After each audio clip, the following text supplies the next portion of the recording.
Ssaabasajja Kabaka empologoma ya Buganda Ronald Mwenda Mutebi owookubiri asaasidde Ekereziya Katolika olw'okufiirwa omutukuvu Paapa era n'amutendereza olw'okusitula embeera z'abantu.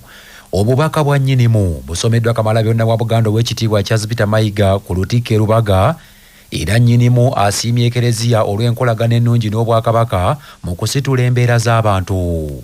25th April 2025, the Most Reverend Archbishop Luigi Bianco, Apostolic Nuncio to Uganda, Mbuya, Kampala, Uganda. Your Excellency, it is with deep sorrow that we received the sad news of the passing of His Holiness Pope Francis, which occurred on the 21st of April 2025. We convey our heartfelt condolences to Your Excellency and to the entire Catholic faithful in Uganda and across the world. The Catholic Church and the Kingdom of Buganda have always shared a close and respectful relationship rooted in appreciation of cultural values, mutual understanding, and a common commitment to the well-being of our people. For generations, we have walked side by side in the service of the same communities, striving to uplift lives through faith, education, health, and extension of social services. When we had audience with the demised Pontiff on the 28th of November 2015 at Lubaga, we had the opportunity to talk about some of these core principles. The passing of a dedicated servant of the Church is not only a sorrowful moment for Catholics, but also for all those who value humanity, humility, compassion, and unity. As we join you in mourning, we also give thanks for the enduring legacy left behind. 12 years of his papacy and sacrifice that always emulated the values of service beyond self, standing as a pillar of moral and spiritual strength. May the Almighty comfort and strengthen all those who are grieving, and may the soul of the departed Holy Father rest in eternal peace. Please accept the assurances of my highest regard. Ronald Mwenda Mutebi II, Kabaka. Ku lulwe Katikkiro Charles Peter Mayiga ayogedde ku mutukuvu Papa Francis ng'omuntu abadde n'okwagala okwannamaddala eri abantu bonna awatali kusosola mu kikula.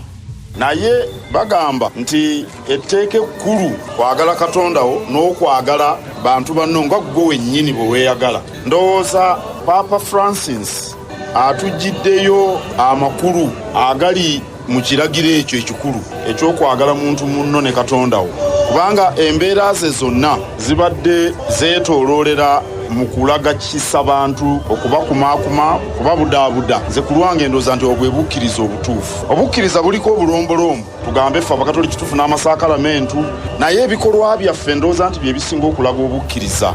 Era abantu okubagamba nti mbaagala nakyo si kizibu, naye ebikolwa by'okola ndowooza nti bye bijjayo ekyo. Era nze mu kulaba okwange Paapa atunywezeza mu kukkiriza olw'ebikolwa bye, era ensigo agisize ejja kulanda wadde nga ye mu bulamu buno obw'ensi abumazeeko.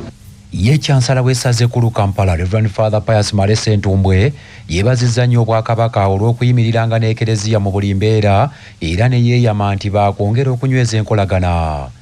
Ebyo nga bikyali awo abakkiriza beeyiye mu bungi ku Lutikko e Lubaga mu mmisa ey'okusabira omutukuvu Papa Francis eyavudde mu bulamu bw'ensi eno era nga mmisa eno ekulembeddwa mu mubaka wa Papa mu Uganda Luigi Bianco ng'ayambibwako omusumba w'essaza ly'Ekereziya erya Kinda Mityana Bishop Anthony Ezuwa n'abaweereza abalala. Ate essaza ly'Ejjinja lisabidde Paapa era ne limusiima olw'ebirungi by'akoze omubadde okusitula embeera z'abantu n'okukumaakuma abakkiriza saako okulwanirira emirembe mu nsi yonna.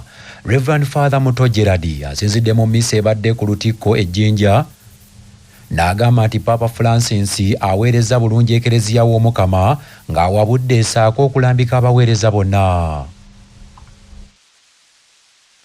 Kikolwa kirungi ino ng'Abakristo ekikolwa ekyo omuntu bw'aba afiire kiza kikalamu ky'osobola amukolera okutoolako okumuweereza essaala.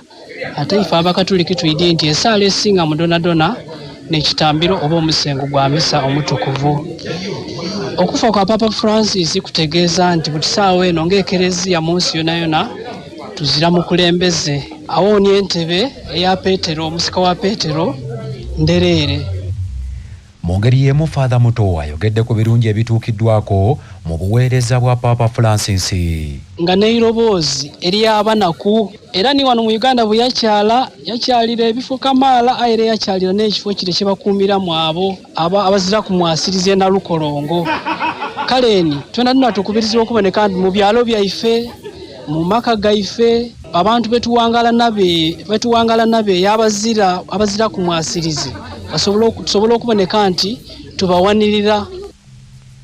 Akakiiko k'ebyokulonda mu ggwanga katongozza okwetegereza enkalala z'abalonzi okutandika olunaku olwaleero wabula nga ebifo 620 ebirondebwamu akakiiko kalemereddwa okutuusayo enkalala mu budde.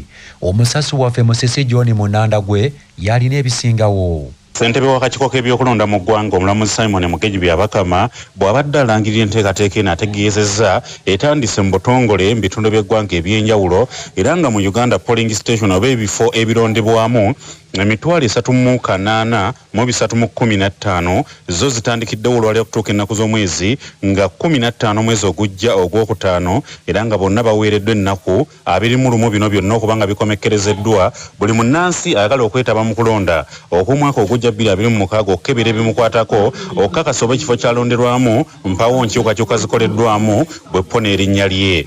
Wabula agamba ebifo ebironderwamu ebikyaliko kalumanywera 2,620 era nga bino bikola ekitundu kimu n'obuuzi 6 ku buli 100 kubanga bye bitandise olwali biri ebitundu 98 n'obuuzi 4 ku buli 100. N'ategeeza nti ebifo bino 620 nga bw'agenda okubimenya wammanga bino bikyali mu Goziriini. Arua City ziri polling station bbiri zokka ezitagenda okutimbirwako polling station register. Buikwe polling station emu, Buvuma emu, Torotoro City ziri 3, Kampala 18, Kasanda ziri 2, Kipuwe 15, Kiryandongo ziri 78, Kitagwenda emu, Masaka City ziri 2, Barara City ziri 48, Mityana 3, Mpigi 46,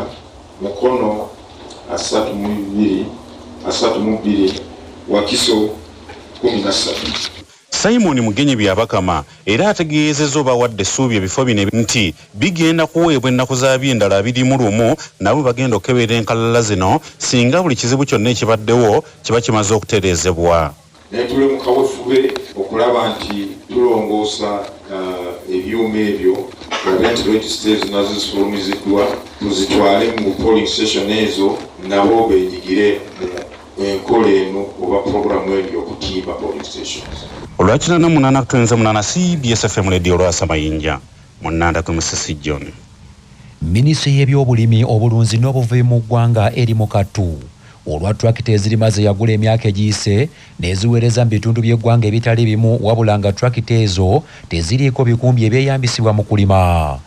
Gavumenti mu mwaka gw'ebyensimbi 2017-2018 ng'eyita mu kitongole kya NADS yagula tractors 208 okuziwa ebitundu by'eggwanga ebyenjawulo okwali Ankole, Kalamojja, Akyolira n'ebirala. Wabula kitegerekese nti tractor eziwerako ze yagula na buli kati zitudde ku bitebe by'ebitundu gye zaatwalibwa olw'okubanga tractor ezo teziriiko bikumbi ebikozesebwa mu kulima.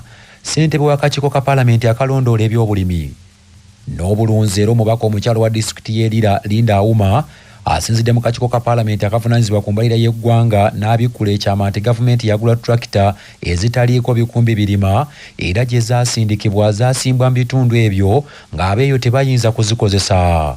Omubaka Linda Auma agambye nti contractor minisitule y'ebyobulimi n'obulunzi yagiwa kampuni ya Cooper Motors okuguza gavumenti tractor zino wabula nga kampuni eno olwamala okuguza gavumenti tractor kaakano kampuni eyo yaggalawo dda nga minisitule y'ebyobulimi nayo temanyi kyakuzzaako.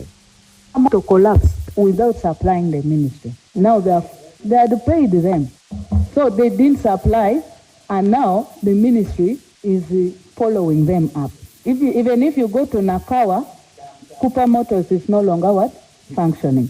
Yet they supplied the tractors and they told the ministry the plows are on its way and other implements. It didn't reach. So that was I was told.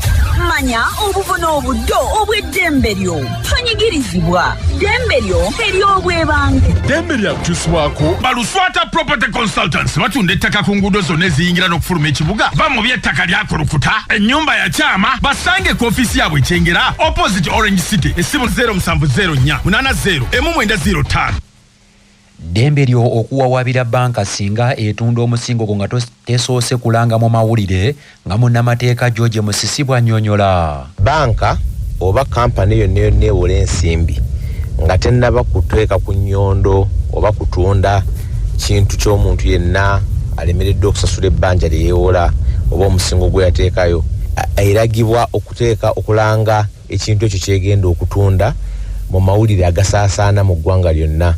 Era ng'ekifaananyi ekyo eno kiteekamu mu mawulire ago eky'obugagga ekyo likyateekayo oba ttaka oba nnyumba, ate ekifaananyi nga kiri mu langi nga bwe kifaanana bulijjo, kitegeeza nti kiri mu langi eza kkala ne kifuluma mu mawulire, era buli oli n'aweebwa n'ennaku okununula ekintu ekyo oluvannyuma lw'akalanga ako okuyita mu mawulire.